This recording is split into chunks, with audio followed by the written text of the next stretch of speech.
Good morning, watch fans. This is Big Jim with the Big Giant Wrist, and I'm here to talk about the perfect watch. I'm going to ramble. I'm going to just gab and yawn and discuss what I think the perfect watch is. And, there are a couple of criteria for the perfect watch, and I may or may not have it here on the iPad. Let's pull it up. Let's see what's here. What we have here is a list of what I consider the perfect watch, and the list is fairly comprehensive, and it doesn't talk about quartz, or it doesn't talk about automatics. It talks about what I consider important, and there really are 3 or 4 watches I have that are very close. They're super close. I think the big surprise in the group is simple to read, accurate, comfortable. Accurate, comfortable, simple to read. This is have to be, for the price at $150 new. They're really hard to find in almost any dial other than red. It seems to be the common color right now. And then I put it on a combi bracelet, which is added another level of comfort. So really, with the bracelet, about $175, and this hits everything except one thing. I think for a quartz to be perfect, it has to be solar and has to be radio. The atomic radio is the 6 clocks around the world that atomic clocks and watches can sync to at about 2 a.m. local time. The second watch that's really close to the perfect watch is right here. We're looking at the Tissot Gentleman in blue.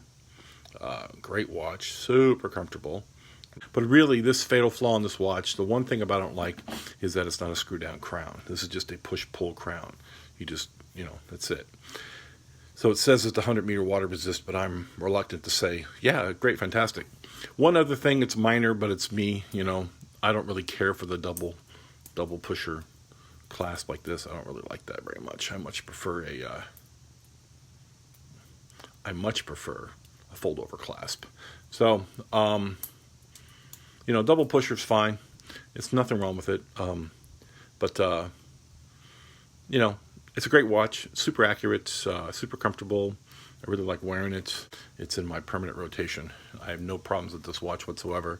But again, the 2 flaws in this watch that make it not be perfect, the biggest one is a lack of a screw-down crown, which doesn't really give it, in my opinion, great waterproofness. I mean, it's okay, but it's not fantastic. So, the other watch on the list is going to be no surprise to anybody who knows me, who's seen me. I've had this watch a year. Screw down crown, great bracelet, brushed, fold over. It does everything. It hits every mark. It's 41 millimeters. There's nothing about this watch I don't really love, except one thing. I think the perfect watch should have a date. Unfortunately, this watch in a date usually has a Cyclops on it. So there's a similar one by Tudor. There's a couple, of course, by Rolex, but they all have the Cyclops, and I hate the Cyclops. And I don't want a diver as a perfect watch. I don't think the perfect watch is a diver for me. So even though I have a lot of divers. So this one is the closest I have, no date. And this is the one I wear the most. I do wear it a lot. I have a blue version also, right here. Let me show you the blue one. The blue one is every bit as nice. It's just as pretty and as comfortable as, you could ever want. Get it wound up real quick for you folks. Get it set. What is it, 10 after? Yeah, it's about 10 after. So, oops, there it is. So, I wear these watches the most. This is the genuine Tudor bracelet. This is an aftermarket bracelet that I happen to find that fits it really well. Really nice aftermarket bracelet. And, I have rubber and I have leather, and I have a bunch of straps for these watches, but this one lives on the stainless steel, and this one kind of rotates around to whatever I want to put it on, so it looks really nice on the rubber. Again, with the big 8.5-inch wrist, it's a small problem because I can't really get the rubber to be perfect fit, but it is a great watch, And it is on the list of nearly perfect. It's the closest I have. I don't care about color. I care about size and fit, finish. And, you know, the lume is great. I prefer a date only. Again, you can see my list here. If you can zoom in on that. Let me get that up here for you, folks. You can see my list. Date only fold over clasp with micro adjust, 40 to 42 millimeters, 48 to 52 across lug to lug, and 8 to 12 millimeters thick. Bracelet with brushed links, comfortable to wear on 8.5-inch wrist, and I must love it, the wow factor. That's what this watch has right here, you know. This watch, let me get it set up perfectly for you folks. This watch, the Casio GA2100, it has the wow factor in 3 different colors, so, you know, I really love that watch. This has the wow factor because it's such a bold, brash watch. It's a little busy on the dial. It has, you know, and it's a little too big, but it is really close, really close. You can't complain about close. So, you know, the other GA, I have 2 of the GA2100s. So, yeah, as you can tell, they share a lot. You know, they're very similar. This is the white dial. This is the white dial with the white indices, and you know, I just bought an aftermarket bracelet for it. And while the bracelet is spectacular, fold over clasp, 4 micros, the whole 9 yards, it's a fantastic, fantastic bracelet. I think I prefer it on plastic. I do. I'm going to try this. I'm going to get a combi for this one. I'm going to put this on the combi and see if I like it with just the steel on top. They sell a version of this watch with a steel bezel on a plastic strap. So I'm going to try and make my own using a steel bezel, but make it round. I'm going to try it. The bracelet's nice. It's comfortable. You know, it fits beautifully. It's the right size. It hits all the marks.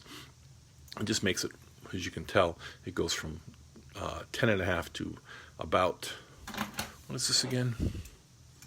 This is, yeah, it goes from 11, 11.5, less than 12 actually, to, you know, 12.5 or 12.6. So it adds a little bit of thickness, not a tremendous amount. It's a little bit of thickness, doesn't make it perfect anymore, less perfect. And of course, this is 150 odd grams, and this is 65 grams. So huge weight difference. But as you can tell, they're very pretty. It does have brushed links, you know, it has fold over clasp. It's super accurate, super comfortable. No solar, no atomic. So I think a quartz watch, to be perfect, needs to be solar and atomic. I have looked at a lot of Casios, a lot of Timex, a lot of everybody else's round watches, and nobody makes a simple face waterproof watch with solar and atomic or Bluetooth. No, they just simply don't make it. It doesn't exist. So I have looked at literally hundreds and hundreds of watches. I looked at 200 watches today alone. It just doesn't exist. So, you know, it is what it is. I like what I have. You know, it's pretty close. You know, again, we're getting closer and closer. We got as close as we can get with that Tudor. You know, there are a couple of watches here that are iconic, and everybody will recognize them. And there'll be no surprises here about what a great watch is. You know, on the left we have a Tessel Explorer, which is a 1-to-1 copy of the Rolex Explorer, and the Rolex Explorer is a great watch. Unfortunately, I bought the 1-to-1 copy first, and what are we at? 10 after, 12, 15 after now. Unfortunately, I bought the 1-to-1 copy first, and it kind of spoiled me because, you know, the Rolex Explorer is a $6,000 or $7,000 watch new, and the Tessel Explorer, which is a fantastic watch. I can't recommend it enough to anybody who's looking for an Explorer-style watch. They want a 1-to-1 copy, and they don't want to spend $7,000 or $6,500 on a watch, whatever it costs. It's crazy with tax and everything else new out the door. It's crazy expensive for this one. So there it is. I got it screwed down nice and tight. So this fatal flaw in the Rolex is it's 39 millimeters. It's a little small. So it makes a great dress watch. Dress watch should be simple, unobtrusive, and thin. Man, this thing could not be more simple, unobtrusive, and thin. And it's beautiful. It's got a really fantastic blue dial. And, when I went to buy this, I had enough money to buy the Explorer. But I'd had the Tissot for over a year and just couldn't see myself buying literally a $7,000 version of this watch because I like it. I do. But I don't love it. Plain simple. I don't love it. I love the Tudor. I love the two Tudors. And you can see the DNA shared in those two watches. So I'm not really sure I like. The biggest problem with me and the Explorer is the Mercedes hands. If I had spent $6,000 on a watch and it had Mercedes hands and I didn't like it, I'd be pretty upset. And luckily, I didn't spend $6,000 on a watch. So, oops, sorry about that, folks. I bumped the camera, and I'm just trying to get the rag to polish everything up a little bit. So, Mercedes hands, I think they're divisive. I'm not a huge fan. I much prefer snowflake hands or just straight, simple hands like this. So, I didn't buy it. I bought the Rolex instead. I bought this Rolex, the OP39 in blue. And again, it didn't fit the big wrist. I had to buy 3 links for it because it got a big monster wrist. But it looks good when I wear it now, and especially as a dress watch. I don't really wear that with shorts and a t-shirt. I wear that with a dress watch. So, again, a lot of people believe the Rolex Explorer. A lot of people believe this is the perfect watch. I'm not one of them. If you had a one-watch collection and just had an Explorer, you probably wouldn't be wrong. I would prefer the Datejust in 41 millimeters without the Cyclops. Anyone who knows what the Cyclops is, it's a big giant magnifier, sits right over the date. This is nearly a perfect version of the Datejust 41, which is a $7,000 watch. But right over the date is a big ugly magnifier that I can't stand. So this is essentially the Datejust without the magnifier. And I just can't stand the Cyclops. I can't. But the blue dial is amazing. The watch itself is, one of the best Rolexes, the most popular they sell. Everything about that watch is a home run except for that big, giant, ugly scar in the middle of the lens. I just can't stand it. That's what this hobby is all about, is finding watches you love, buying them, and then some people like the flip watches. I have a box of watches on the cusp. Watches that I probably will get rid of at some point. I have way too many watches. I have 40-odd watches on my collection. So that's a lot of watches. I get it. It's because I don't have a lot of. I only have 3 watches that cost over $1,000. That's it. Everything else I have is really sub $500. Because I bought the 2 Tissots I bought used, making them sub $500 watches. But everything else is fairly inexpensive. And of course, if you're on a crazy budget and just need a perfect watch that you could wear 24 hours a day, 7 days a week for 10 years and not worry about the battery and still have a 15-second a month watch, 15 seconds per month, this thing is accurate, less than half a second a day. This is a $20 watch. This is a brand new. This is a $50 watch, and so I have a $50 watch on a $200 Tudor strap. This is a $200 Tudor NATO strap. It's got the Tudor buckle, Tudor everything on it. The Tudor camouflage is really nice. It's like a kind of a grayish green camouflage, and I put it on a $50 watch because I can. That's kind of silly, I know. But it fits great. I'm going to wear it all day. I like it a lot. I have no complaints. So like I said, this is a $20 watch. This is a $50 watch.